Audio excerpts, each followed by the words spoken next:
ରାକ୍ଷୀ ତୁ ଫେରିଆ, ମୁଁ ତୋ ବିନା ବଞ୍ଚିପାରିବିନି।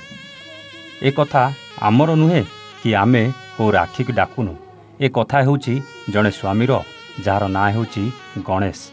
ଗଣେଶ ନିଜ ସ୍ତ୍ରୀକୁ ନେହୁରା ହୋଇ କହୁଛି, ରାକ୍ଷୀ ତୁ ଫେରିଆ, ମୁଁ ତୋତେ ଅପେକ୍ଷା କରିଛି।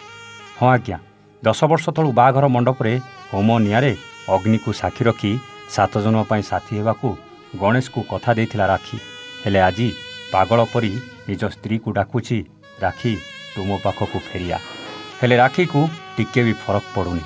ଆପଣ ଭାବୁଛନ୍ତି କି ରାକ୍ଷୀ କୁଆଡ଼େ କାହା ସହିତ ପଳେଇ ଯାଇଛି? ନାଇଁ ଆଜ୍ଞା, ସେ କୁଆଡ଼େ କାହା ସହିତ ଯାଇନି। ବରଂ ରାକ୍ଷୀର ବାପା ମା ନିଜ ଝିଅକୁ ଜ୍ୱାଇଁଠାରୁ ଦୂରେଇ ଦେଇଛନ୍ତି। ରାକ୍ଷୀ ଦେଖିବାକୁ ଖୁବ୍ ସୁନ୍ଦର ଥିଲା। ଆଉ ଏ ଗଣେଶକୁ 10 ବର୍ଷ ତଳେ ବାହା ହେଇଥିଲା। ସବୁକିଛି ଠିକ୍ଠାକ୍ ଚାଲିଥିଲା।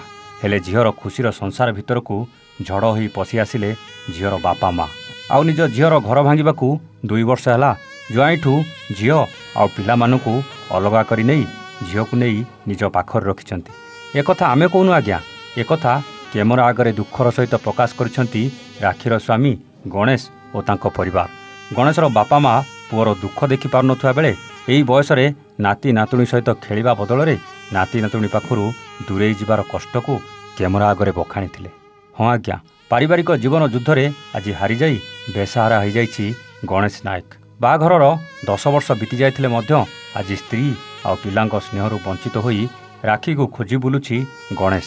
ସତରେ କ'ଣ ରାକ୍ଷୀ ଆଉ ତା'ର ହସ ଖୁସିର ସଂସାରକୁ ଫେରିବନି? କ'ଣ ଅପରାଧ କରିଥିଲା ଗଣେଶ? କାହିଁକି ଏପରି ଚରମ ନିଷ୍ପତ୍ତି ନେଇ ଗଣେଶର ଶାଶୁ ଶ୍ୱଶୁର ଏହିପରି ସ୍ୱାମୀ ଓ ସ୍ତ୍ରୀର ପବିତ୍ର ସମ୍ପର୍କରେ ବାଧକ ସାଜୁଛନ୍ତି? କାହିଁକି ଏହିପରି ପାରିବାରିକ ପବିତ୍ର ସମ୍ପର୍କକୁ ନଷ୍ଟ କରି ଗଣେଶ ପିଲାମାନଙ୍କ ଜୀବନ ସହିତ ଖେଳୁଛନ୍ତି ରାକ୍ଷୀର ବାପା ମା?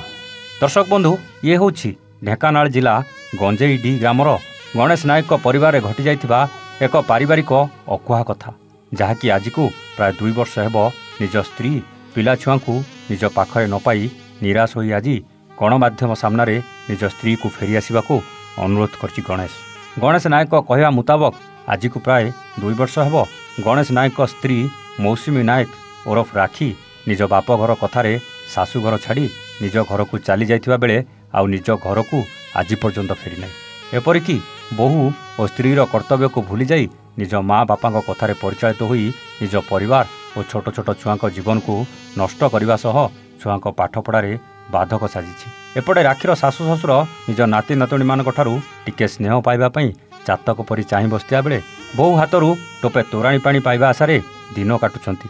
ଏପରିକି ବୟସର ଅପରାହ୍ନରେ ବୋହୂ ପୁଅର ଖୁସି ଦେଖିବା ପାଇଁ ନିଜ ସମୁଦି ସମୁଦିଣୀକୁ ନେହୁରା ହୋଇ ନିଜ ଝିଅକୁ ଫେରାଇ ଦେବାକୁ କାକୁତି ମିଳିତ ହୋଇ ଗଣମାଧ୍ୟମ ଆଗରେ ବିନତି କରିଛନ୍ତି। କ'ଣ ଦୁନିଆରେ ସ୍ୱାମୀ ସ୍ତ୍ରୀଙ୍କ ଭିତରେ ଏମିତି ମତାନ୍ତର ଆଉ ମନାନ୍ତର ହୁଏ ନାହିଁ? କ'ଣ ରାକ୍ଷୀଙ୍କ ବାପାଙ୍କ ଜୀବନରେ ଏମିତି ପାରିବାରିକ ଝଡ଼ କେବେ ଆସିନାହିଁ? କ'ଣ ଝିଅକୁ ବିଦା କରି ଝିଅର ସୁଖ ଦେଖିବାକୁ ଚାହୁଁନାହାନ୍ତି ରାକ୍ଷୀର ବାପା ମା? ଏହିପରି ଅନେକ ପ୍ରଶ୍ନ ସାହି ପଡ଼ିଶାରେ ଉଙ୍କି ମାରୁଥିବା ବେଳେ ଗଣେଶ ରାକ୍ଷୀର ଆସିବା ବାଟକୁ ଅନେଇ ବସିଛି। ଆଉ ନେହୁରା ହେଇ କହୁଛି, ରାକ୍ଷୀ ତୁ ଫେରିଆ। ଦର୍ଶକ ବନ୍ଧୁ, ଆମେ କହୁନୁ ସବୁ ଝିଅର ବାପା ମା ଖରାପ, କିନ୍ତୁ ଏମିତି କିଛି ଝିଅର ବାପା ମା ଅଛନ୍ତି ଯେଉଁମାନେ ନିଜ ଝିଅର ଭବିଷ୍ୟତ କଥା ଚିନ୍ତା ନ କରି ଝିଅକୁ ଜ୍ୱାଇଁ ବିରୁଦ୍ଧରେ ତ କେତେବେଳେ ଶ୍ୱଶୁର ଘର ଲୋକଙ୍କ ବିରୁଦ୍ଧରେ ମତେଇଥାନ୍ତି। ଆଉ ଭଲ ଝିଅକୁ ବି ଖରାପ ରାସ୍ତା ଦେଖାନ୍ତି।